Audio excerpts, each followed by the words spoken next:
What's up everyone and welcome back to the MMA Zone. Today, let's get started with Arman Tsarukyan sends a warning to Georgiopoulos. Arman Tsarukyan and Georgiopoulos are set to run it back on RAF 7, which goes down this Saturday, and Arman is already warning Poulos to be on his best behavior. And before we continue, make sure to leave a like on the video to help support the channel. After the chaos and the brawl last time, there were talks about the two potentially competing under Hype FC, but that matchup never came together. Now, they're finally set to wrestle this Saturday, and you already know the pre-fight interviews are going to be must-watch. Ahead of the rematch, Tsarukyan spoke with Chael Sonnen, and while discussing what could happen before and after the match, Arman delivered this warning. You can do something to him and he can cancel the fight, say, oh, I break my hand, I want to go this, I want to sue you, because he's kind of a tricky guy. So, and you gotta be careful like these guys. He's like a rat. Okay, the tension between you and Giorgio, is it safe to say that will be reserved until the referee blows the whistle? Yeah.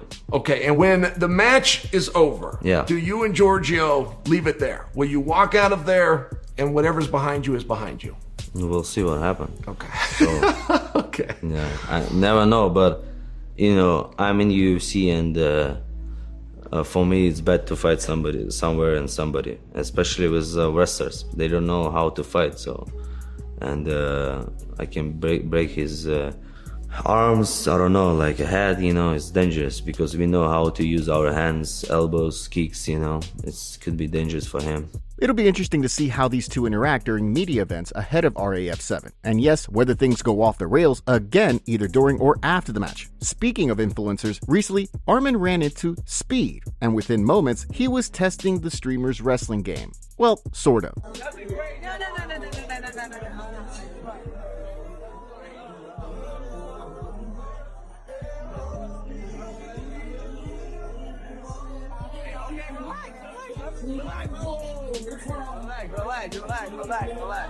We see Tsarukyan throwing punches and hunting for takedowns in the octagon against, you know, a legit MMA fighter soon. Joe Rogan wants Movsar versus Volk on UFC White House card. Ever since the White House card was announced, the UFC has been catching a steady stream of criticism online. And now, Joe Rogan thinks the promotion could shut a lot of people up by adding one more big fight, Movsar Evloev versus Alexander Volkanovski. As we've covered on the channel, the general consensus is that while the June 14th lineup is solid, it's not exactly the greatest card ever that was being teased. So during his fight companion for UFC London, Rogan brought up the idea and said this. The Evloev thing was very impressive. The fact that he was able to stand with him was very impressive to me. Look at that right hand. Aren't you excited to see him fight Volkanovski? Yes. Volkanovski is a tough puzzle to solve, man. I'm about to wrestle. So is that who's going to get? Yes. They said whoever wins this gets Volkanovski? Yeah, God, I hope so. It is. Gotta hope so. Yeah, it is. Hope they don't him again. Like Diego Lopez just won. After this, though? After this? No, they can't. They can't. Number 1 versus number 3? Come on. It has to be. It has to be. Or he's what, 20 in a row? Something's terrible in the world. No, it's for sure the title shot. And Volkanovski wants to fight the winner too. White House lawn, let's go. Give the man a couple months off. We're only in March. It's in June. It's true. Come on, spice that card up, baby. Following these comments, Movsar reacted by saying thank you to Joe, indicating he might be down to fight on the White House card. Now, don't get me wrong, adding Volk versus Evloev would absolutely strengthen the lineup, but is it the kind of matchup that casual fans are begging for? Probably not, and that's partly because Evloev hasn't exactly been the type of fighter who's been lighting up the mainstream with highlight performances, which is why some people think he chose to stand and trade with Lerone Murphy more than expected, to make a statement to the UFC. And Rogan actually touched on that exact point during the fight companion as well. He said this. You give that round Evloev? Well, he was pushing, right? You know, and Lerone didn't land anything of significance. Yeah.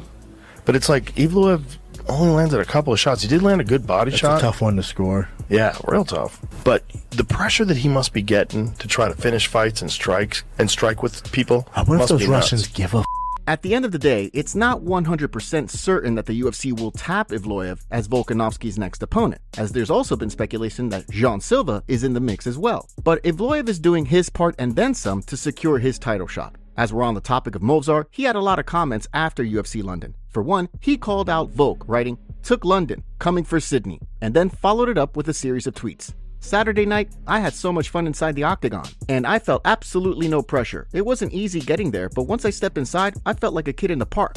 I want to thank the UFC for giving me the opportunity to headline in such a big arena, and I can't wait to do it again. Thank you. This is for all my haters. A couple of the opponents I beat had a lot to say about me, and they weren't very nice. A couple of the others were respectful. Either way, love me or hate me, I'm gonna be a champion, and you will not. I'm only focused on winners. Losers stay focused on winners, and you already lost. Then, Movsar posted a tweet showing his resume and why he deserves to fight for the title next. Who do you want to see Volk fight next? Let us know in the comments below. UFC updates. Following UFC London, let's take a look at some of the things happening in the UFC. We'll kick things off with Michael Page. Like we mentioned in our reaction video, many people in the community criticized this fight. Well, MVP has now talked about the fight on his Instagram, writing, "Got the win, not the performance I aim to give. And I know people expect more. I expect more for myself too. Sometimes styles clash and it becomes more tactical than explosive, but I'm not here to be in boring fights. That's not who I am. I respect the opportunity the UFC has given me to compete at the highest level, and I'm here to prove that every time I step in there. Appreciate everyone who continues to support me. Respect to my opponent. Back to work. On to the next." Now we'll move on to another fighter that was on UFC London, Chanel Dyer. Dyer had an incredible night in her UFC debut. Not only did she score a stoppage, she also earned an extra $100K for it. After finishing Ravina Oliveira in the second round, Dyer was back in her hotel room when she found out she'd been awarded a Performance of the Night bonus.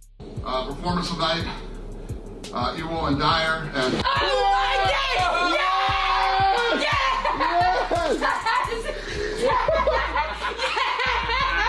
Yeah! 100K out! Yes! Yes!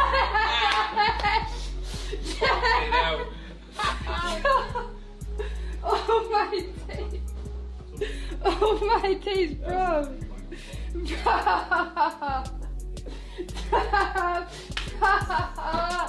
Oh my days! Oh my days, bruv! I just got 123K! I just got 123K! Another moment that had people talking was Nathaniel Wood posting on his Instagram story of him taking the train back home after beating Lonnie Keita with a boot on and everything. Honestly, wild. I got the win. Took a few injuries though. Of course, in the fight game, there are always winners and losers. And this time, Michael Aswell Jr. came up short in a co-main event. Aswell took on rising featherweight and England's own Luke Riley and ended up losing by unanimous decision. After the fight, Aswell posted an update on X saying, "No excuses for me, I gotta be better. I appreciate all the people who've been rocking with me and the ones who don't. No injuries, hope to be back soon." While on the topic of Luke Riley, his teammate and friend Paddy Pimblett was also in the building. During the press conference, Dana White was asked when Paddy will fight next, and instead of answering himself, Dana actually turned to Paddy because he was sitting there at the presser and asked him directly. When he's back? Yeah? When he's going to be fighting? When are you going to fight again? Hopefully international fight week. All right, there you go. Does that sound good to you? Is that what? Does it sound good to you? Yeah. Whenever he wants to fight, we'd love to have him back. The big question is, who would Paddy fight next? Dan Hooker is the obvious option, given their feud. But you could also see names like Charles Oliveira or Benoit Saint-Denis in the mix, depending on how the matchmakers want to play it. Moving on, Michael Chiesa just got a curveball for his retirement fight because he will no longer be facing Carlson Harris. Marcel Dorff reported that Chiesa will now take on Nico Price at UFC Seattle this Saturday, March 28th. And per reporting, Harris is out due to visa issues, which was mentioned during the UFC London broadcast. And now for an update on someone outside the UFC, Muhammad Mokaev. Mokaev just teased that he could be fighting on the Netflix card, headlined by Ronda Rousey versus Gina Carano. He posted on X, "Huge fight to announce. Jake Paul gonna announce it soon."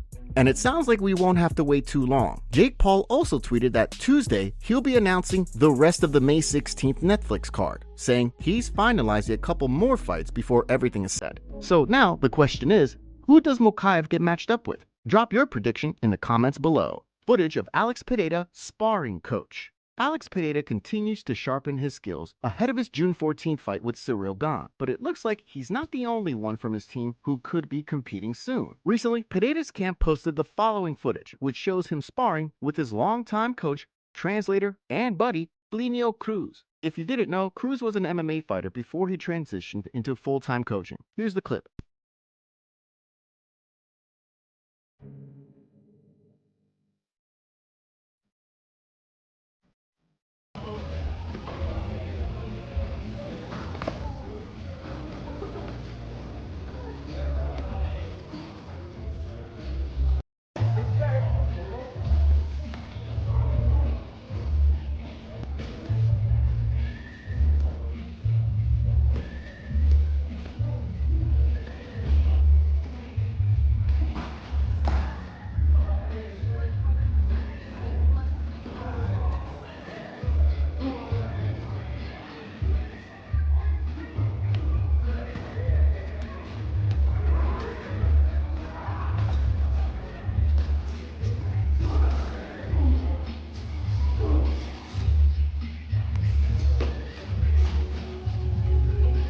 And if you're saying, well, this clip doesn't mean Cruz is getting ready to fight again, that's fair, but Cruz also tweeted out this statement. Alex Pereira wants to see me fight again, and this time in boxing for Misfits Boxing or Most Valuable Promotions. Which one should I go? I guess it's time out in that work for this summer, Shama.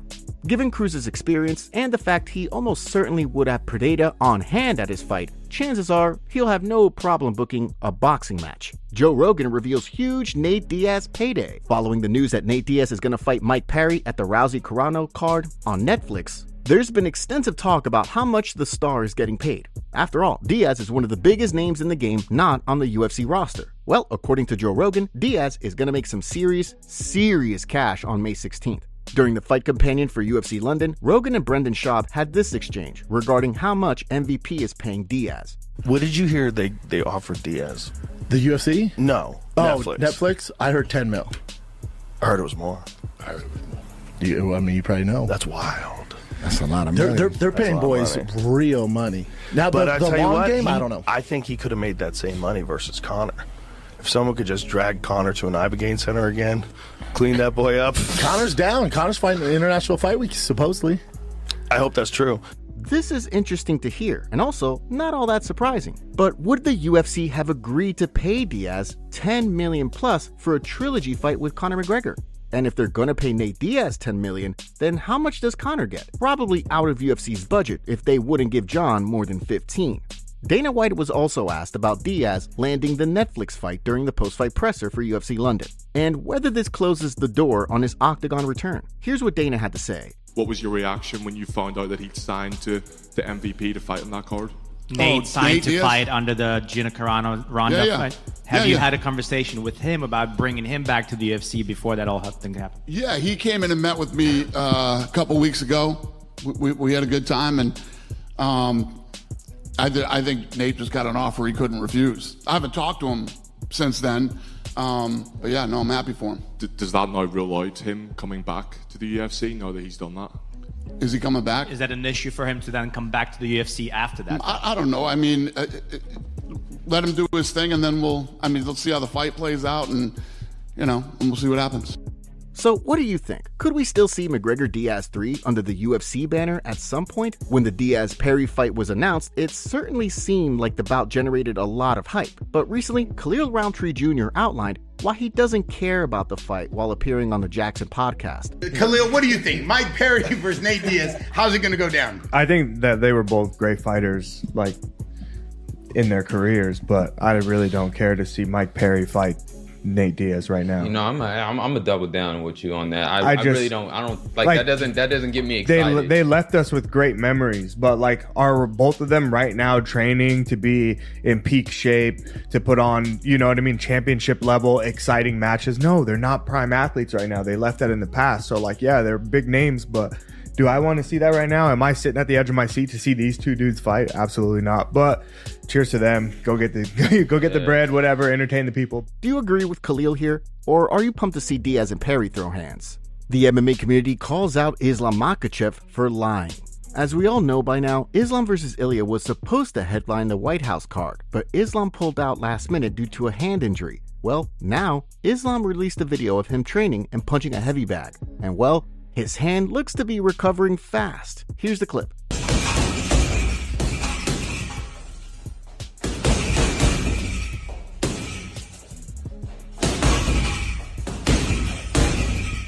The MMA community called out Islam for lying about his hand and ducking Ilia Topuria. Here's what they had to say. Somebody isn't telling the truth about this injury, or this training was taken from before. Potentially a case of the UFC once again not putting up enough money for the Topuria fight and then using injury as an excuse. Genuinely can't defend this dude if I wanted to. Bro actually ducked that. I get that people can say that he's not 100% here because he's just hitting a heavy bag, but the White House card is still 3-4 months away. You're telling me he wouldn't be healthy in time to have a training camp by then? It's just hard to believe, in my opinion. They made up that hand injury on the spot, confirmed. Anything to avoid getting knocked out by Ilya. So is Islam Makhachev injured or not? The UFC fumbled a mega fight. What I don't understand is, if he has a hand injury, how he can't fight in June, but is rumored to be headlining IFW in July a few weeks later. Do you agree? It's worth noting that Islam did have a brace on his right hand, and it seems like he's not throwing with that hand as hard in the video. But what do you think? Did Islam lie about his hand and pull out for other reasons? Let us know your thoughts in the comments below. And that'll wrap up our video today. Make sure to subscribe and turn on notifications to never miss a video. We'll see you all tomorrow.